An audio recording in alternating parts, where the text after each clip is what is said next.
There is a heart that continues to beat, not within a mortal frame, but in the depths of eternity. It is the very same heart that throbbed in the manger of Bethlehem, the heart that raced when Lazarus stepped from the tomb, the heart that nearly failed in the agony of Gethsemane, and the heart that was ripped open by a soldier's spear on Calvary. That heart is beating right now, as you listen to these words in the heights of heaven, at the right hand of the Father. The Son of God possesses a human heart. It is real, it is flesh, it is risen, and it beats for you. This is not a mere metaphor. It is not just a pretty symbol. It is a profound theological truth that the Church has contemplated for 2,000 years. It is a mystery that a hidden French nun in the 17th century saw with her own two eyes.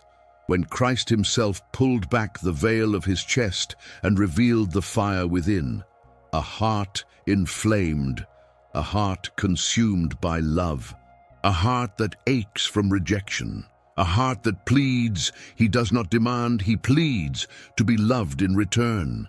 This is the story of that heart. This is the story of the woman chosen to show it to the world.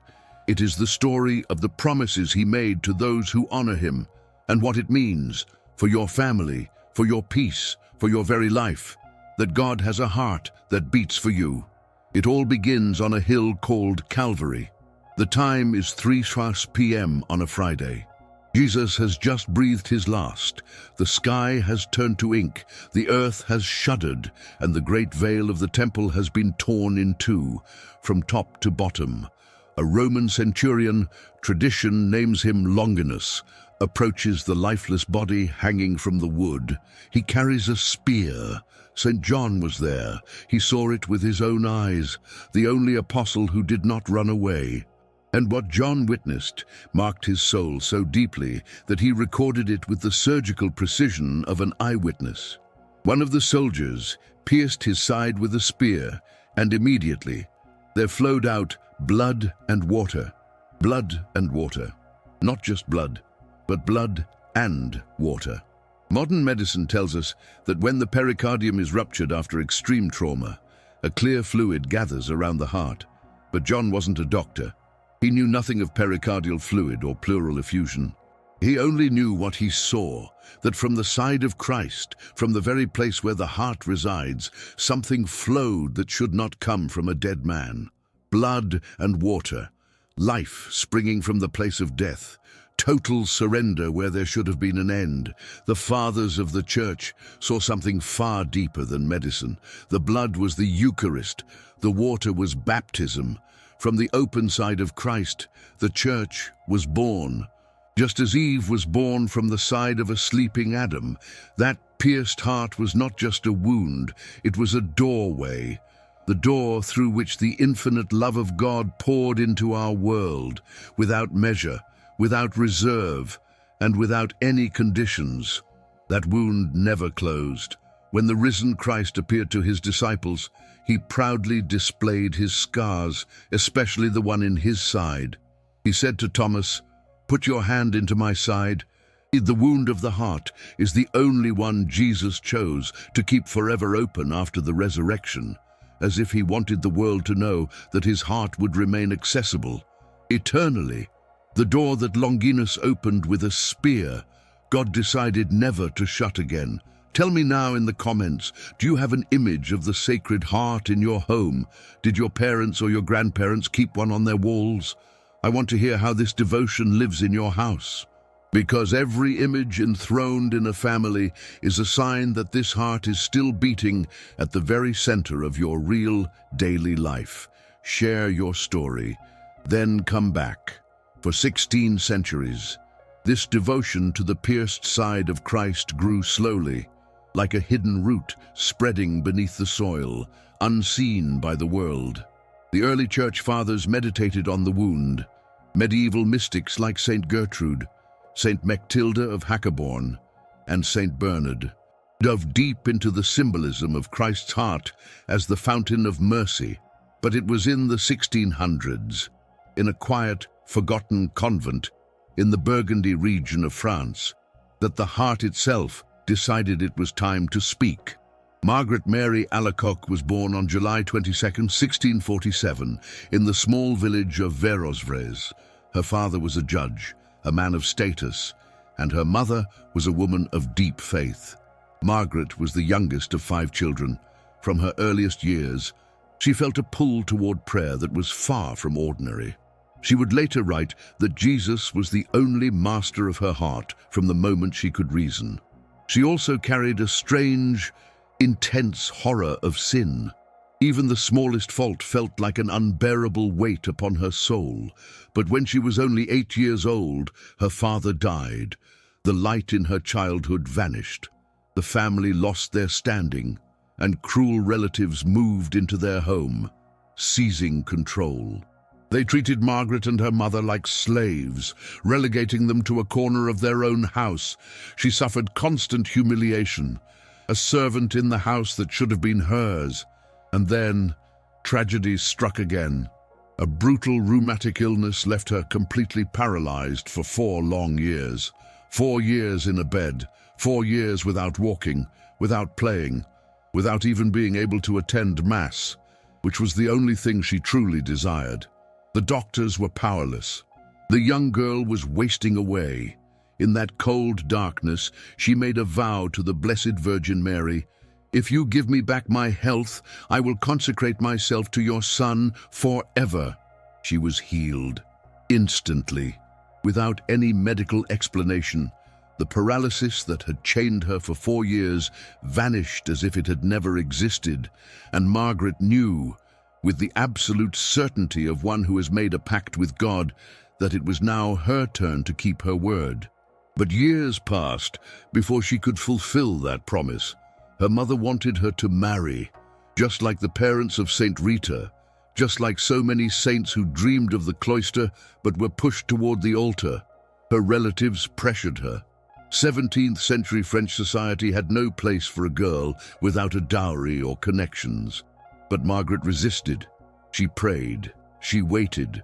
She refused every suitor with a tenacity that her family could not understand, because they didn't realize that this quiet girl had already given her heart to someone else. Finally, on June 20th, 1671, at the age of 24, Margaret Mary entered the convent of the Visitation at Paray-le-Monial. The order, founded by Saint Francis de Sales and Saint Jean de Chantal, was built on gentleness and simplicity. It was the perfect place for a woman whose only desire was to love and to be loved by Christ. But the convent was not an easy refuge. Her superiors were harsh with her. Her fellow sisters found her strange and eccentric. The hard and violent methods of the superior caused Margaret great suffering, yet she never showed the slightest sign of resentment. It was a divine preparation. God was carving her like a sculptor carves wood before throwing it into the furnace, stripping away everything that was extra so that only that which could burn remained. Then came December 27th, 1673, the feast of St. John the Apostle. Margaret Mary was kneeling before the Blessed Sacrament, just as she did every day. She was 26 years old, only 14 months into her profession, and in that moment, Christ appeared to her. It was not a vague feeling, it was not a daydream, it was a presence, real, concrete, visible. Jesus invited her to lean back, to rest her head against his chest, just as St. John, the beloved disciple, had done during the Last Supper. And in that intimate silence, he spoke to her. "My divine heart is so burning with love for humanity, and for you in particular, that it can no longer contain the flames of its own burning charity. It must pour them out through you. It must manifest itself to the world, to enrich all people with the precious treasures I am now revealing to you." This was only the first of 4 monumental revelations that would change the world. In the second revelation, likely at the dawn of 1674, Christ showed her his heart in a way that was even more explicit. Margaret Mary saw that Sacred Heart resting upon a throne of flames. It was encircled by a crown of thorns, and a cross was planted firmly at its peak. The flames represented his unquenchable love.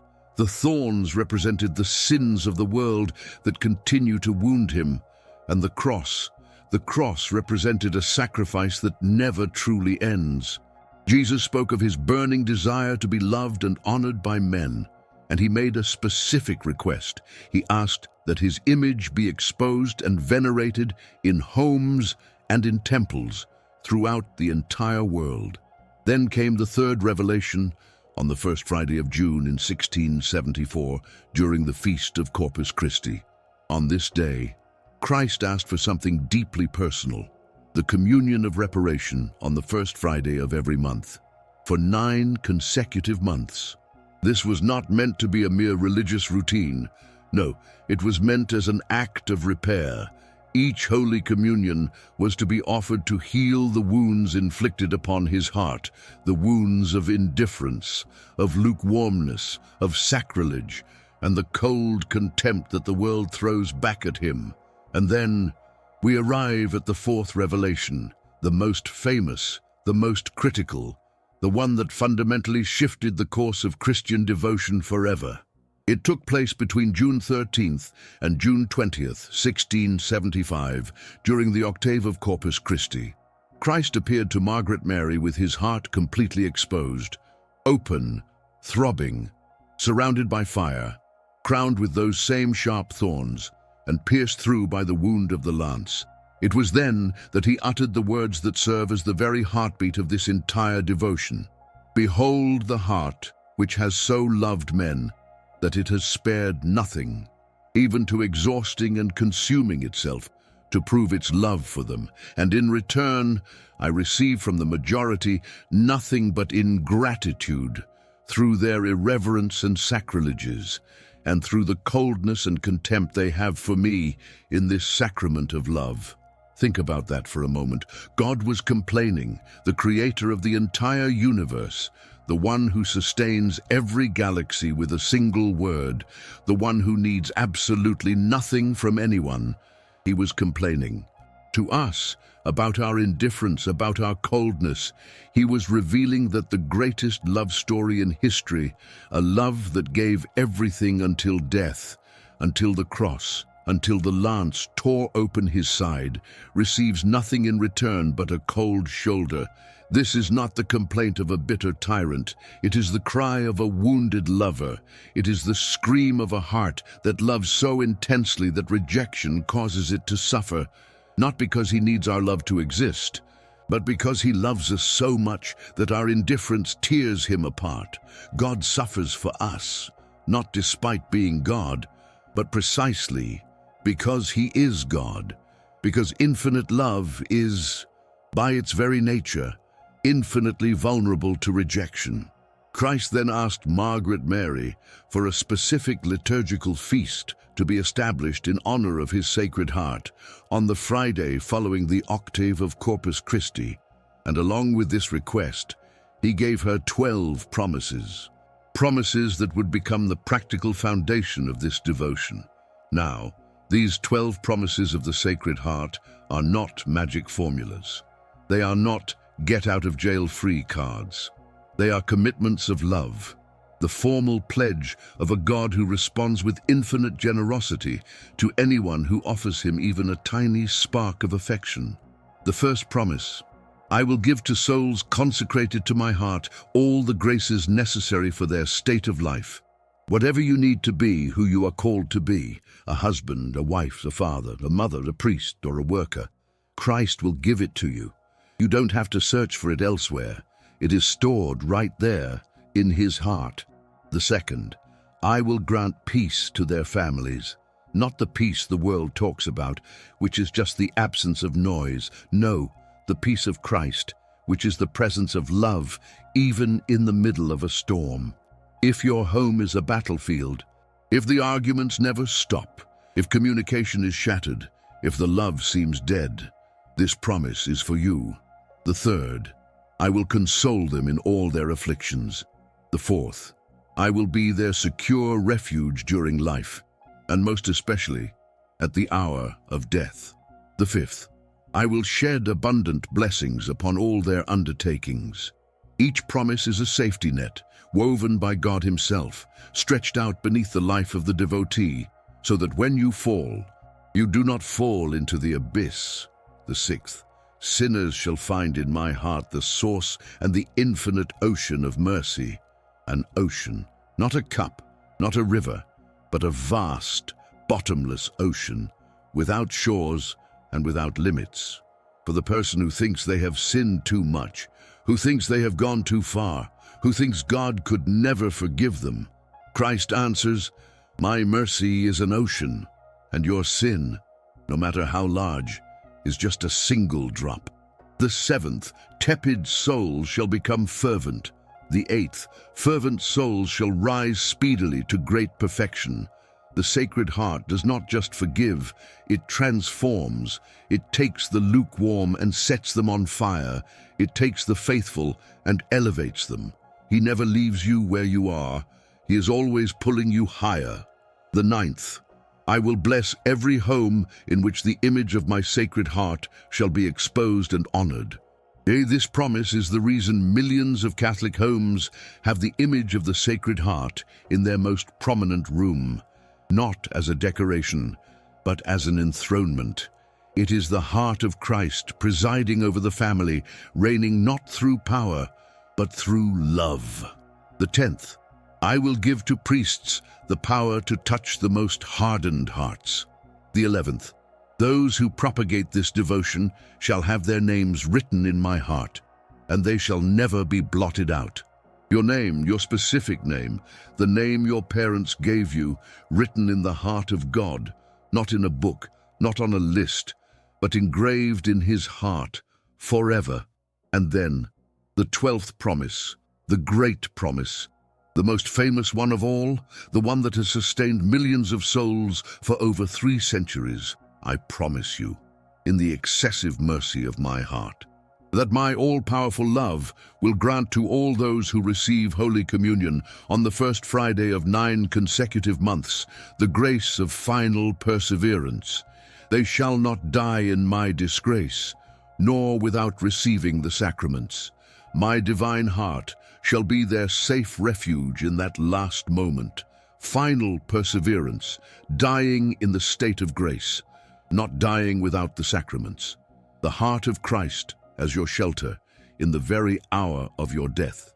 This is the greatest promise God could ever make, because the hour of death is the hour that decides eternity. And Christ promises to be there in that specific hour for those who have honored those 9 First Fridays. But how do you actually practice the 9 First Fridays? It is simpler than it seems, yet more life-altering than you can imagine. Every first Friday of the month, for 9 months in a row, the devotee must receive Holy Communion while in a state of grace. This means that before you receive the Eucharist, if there is mortal sin on your soul, you must go to confession first. It is not enough to go to communion with a stained soul and hope that the bread cleans what the confession should have washed. Confession first, communion second. The order matters. Your intention must be crystal clear. You must go to communion specifically to honor the Sacred Heart of Jesus and to offer reparation for the countless offenses that this heart endures. This is not just any ordinary communion. It is an offered communion. Think of it like a single flower given to a loved one. The physical gesture is the same as any other. But the intention, the love behind the gift, that is what transforms the simple act into something divine. These 9 months must be consecutive, unbroken. If you fail even once, if you miss a single Friday due to illness, a sudden trip, or even a simple moment of forgetfulness, you must start again from the beginning. This is not about a rigid, legalistic rule. No. It follows the profound logic of the spiritual path. Constancy is the ultimate proof of seriousness. God is not looking for perfection. He is looking for perseverance. It is 9 months of fidelity to a promise made in freedom, 9 months of standing before the king and saying, "Your heart matters to me." But look deeper. What truly happens during those 9 months, within the very soul of the one practicing this devotion, is far more precious than the promise itself. Because whoever receives communion every first Friday for 9 months is building a holy habit, the habit of frequent confession, the habit of conscious, intentional communion, the habit of living with the heart of Christ as the absolute center of their existence. And when those 9 months come to an end, the devotee does not simply slide back into spiritual lukewarmness because they are no longer the same person. They have been transformed from within, like a piece of iron thrust into a roaring furnace. It enters cold and grey, but it emerges glowing red, saturated with the very fire that consumed it. Yet, Margaret Mary was not believed. Not at first. When she finally opened her soul to her superior and described what she had seen, she was met with cold walls of suspicion. Her own sisters treated her as a victim of her own imagination, a visionary, in the most mocking sense of the word. They humiliated her. They punished her for her supposed pride. Even the learned theologians who examined her were full of doubt. Here was a cloistered nun, a woman without formal academic training, claiming that Christ spoke to her personally. In a century where the cold shadow of Jansenism preached a God who was distant and unapproachable, the idea of a God who actually cried out because he was not loved was seen as nearly heretical. And then the man arrived who would change the course of history. In February of 1675, just months before the Great Revelation, Father Claude de la Colombière was sent as a confessor to the convent at Paray-le-Monial. He was a young Jesuit, brilliant, possessing an intelligence and a spiritual sensitivity that his superiors already recognized as exceptional. When he first spoke with Margaret Mary, he did not need much time to discern the reality of what stood before him. He saw an authentic mystic, a woman truly worked upon by grace, a chosen messenger of the heart of Christ. Claude believed, and because he believed, everything changed. When a Jesuit of his caliber and reputation backs a vision, the authorities of the church are forced to listen. The Mother Superior, who had doubted for so many years, could finally find peace. Margaret Mary was given the formal command to write down, in her own words, everything that Christ had revealed to her. And so, the devotion to the Sacred Heart, which until then had been the private hidden experience of a single nun, began to spread like a wildfire across the world. Claude de la Colombière died young, in 1682. At the age of only 41, he was beatified in 1929 and canonized in 1992. The Church recognized in him the man who had the clarity to believe when everyone else doubted, and the courage to bet his entire reputation on a truth that the world was not yet ready to hear. Margaret Mary followed him to eternity on October 17th, 1690. She was 43 years old. On her deathbed, she whispered a phrase that summarizes the totality of her existence. "I need nothing but him. I need only to lose myself in the heart of Jesus." She was beatified in 1864 and finally canonized in 1920. The fire that Margaret Mary lit in the quiet halls of Paray-le-Monial took decades to be fully accepted and centuries to reach its absolute fullness. In 1765, Pope Clement XIII approved the Feast of the Sacred Heart for specific locations. In 1856, Pope Pius IX extended it to the entire Universal Church, but in 1899, Pope Leo III did something that no pope had ever dared to do before, something that even today, when we think of its magnitude, produces a sense of spiritual awe. On June 11th, 1899, within the majestic walls of St. Peter's Basilica, Leo III consecrated the entirety of humanity to the Sacred Heart of Jesus. Not just the Catholics, not just the Christians, but the whole of the human race, believers and non-believers, the baptized and the unbaptized, saints and the most hardened sinners, those who knew his name and those who had never even heard it whispered. The Pope took the entire human family, the billions of souls inhabiting the earth at that moment, and placed them all under the sovereignty of the heart of Christ. It was an act of theological audacity that frightened some and moved everyone else to their core. By what right does one man, even the Pope, consecrate all of humanity to a heart that many do not even recognize? He did it by the right of truth, because that heart beats for everyone, not only for those who love him, but for those who ignore him, those who deny him, and even those who reject him. The love of the Sacred Heart does not depend on our response. It is unconditional. It is universal. It is oceanic. And Leo XIII had the courage to declare this out loud, before the world, before history, and before a 19th century that was ending, drowned in secularism and unbelief. The prayer of consecration composed by Leo XIII contains a single line that condenses the entire theology of the Sacred Heart. Be thou king of those who are deceived by erroneous opinions, or whom discord keeps aloof, and call them back to the harbor of truth and unity of faith. The heart of Christ does not reign by force. It reigns by attraction. It does not conquer. It calls. It does not impose. It invites. Leo XIII placed that heart at the very center of the world, like a man planting a flag, not of war, but of infinite love. From there, the practice of the home enthronement of the Sacred Heart spread throughout the Catholic world with a force that transformed family spirituality. To enthrone the image of the Sacred Heart was not simply to hang a picture on a wall. It was a liturgical act involving prayer, consecration, and the presence of a priest, through which the family placed itself under the direct protection of Christ's heart. Placing that image in the most visible part of the house, usually the living room where the family gathers, was a public declaration that Christ reigned in that home, not as a distant monarch, but as a living heart beating at the center of family life, in the joys and the arguments, in the celebrations and the grief, in every birth and every death.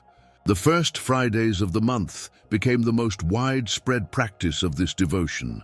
9 consecutive Fridays, receiving communion in a state of grace, with the express intention of repairing the wounds dealt to the heart of Christ. The great promise of final perseverance was the engine, but the real fruit was the transformation it worked upon the soul, the habit of frequenting the sacraments, and living each month with the awareness that the first Friday was approaching, and that one's heart had to be prepared. But what does all of this mean for us today, in a world that seems to have forgotten what a heart even is? We live in the era of the head, the age of information, of cold data, of artificial intelligence that can process millions of operations per second, but can feel nothing. The modern world has trained humanity to think, to analyze, to calculate, but it has left us utterly unable to love. And the result of our modern age is plain to see. We have built a brilliant civilization that produces extraordinary technology, yet it leaves us with human beings who are extraordinarily alone. The Sacred Heart of Jesus is God's direct answer to a civilization that has lost its heart. It is not an intellectual response. It is a profoundly effective one. God does not present himself to us as a cold, calculating brain that merely thinks. No. He presents himself as a heart that burns with love. He does not offer complex arguments. He offers his wounds. He does not seek to prove theorems. He shows us flames. He says to each of us, "Look at me. Look at this heart. It is on fire. It is crowned with thorns. It is pierced through by a soldier's lance, and yet it continues to beat just for you." Devotion to the Sacred Heart is not mere sentimentalism. It is the most concrete, raw way the Christian faith has of saying what the gospel speaks with words and what the heart speaks without them. It tells us that God loves. It tells us that this love has a price. The price of the thorns, the price of the cross, the price of the spear. And it tells us that this love has never grown tired. It has not grown cold. It has not stopped beating, not for a single instant, from the heights of Calvary until this very moment. For every human being who has ever existed, who exists now, and who will ever exist in the future, when you look upon the image of the Sacred Heart, the flames, the thorns, the wound, the cross, you are not merely looking at a religious symbol. You are looking directly into the inner life of God. You are seeing what lies deep within the chest of Christ, and what lies there is fire, a fire that can never be extinguished, a fire that is never consumed, a fire that burns for you with the exact same intensity as it burned for Saint Margaret Mary in the silence of Paray-le-Monial, the same intensity it burned for Saint Claude de la Colombière, the same intensity that surged from his pierced side at Calvary. If you could step inside the Basilica of the Sacred Heart in Paray-le-Monial, the very place where Margaret Mary received these divine revelations, you would find a small, quiet chapel. There, you would see the blessed sacrament exposed, just as it has been without interruption since that cold December night in 1673. Think of it. Over 300 years of uninterrupted adoration, over 300 years of souls kneeling before that same heart, the heart that once lamented that it was not loved in return, and perhaps, in that deep silence, the same silence where Margaret Mary heard the voice that changed the course of history, you might hear something beating, not with your physical ears, but with the ears of faith, the rhythmic beat of a heart that has never stopped, that will never stop. It remains wide open, like the wound in his side, like a door that was never closed, waiting for you to enter. Sacred Heart of Jesus, in you I trust. Heart of Jesus, burning with love for us, have mercy on us. Heart of Jesus, overwhelmed by insults, have mercy on us. Heart of Jesus, pierced by the lance, have mercy on us. Heart of Jesus, source of all consolation, have mercy on us. Heart of Jesus, our life and resurrection, have mercy on us. Heart of Jesus, our peace and reconciliation, have mercy on us. Heart of Jesus, salvation of those who hope in you, have mercy on us. Heart of Jesus, hope of those who die in you, have mercy on us. Heart of Jesus, delight of all the saints, have mercy on us. Jesus, meek and humble of heart, make our hearts like unto thine. Amen.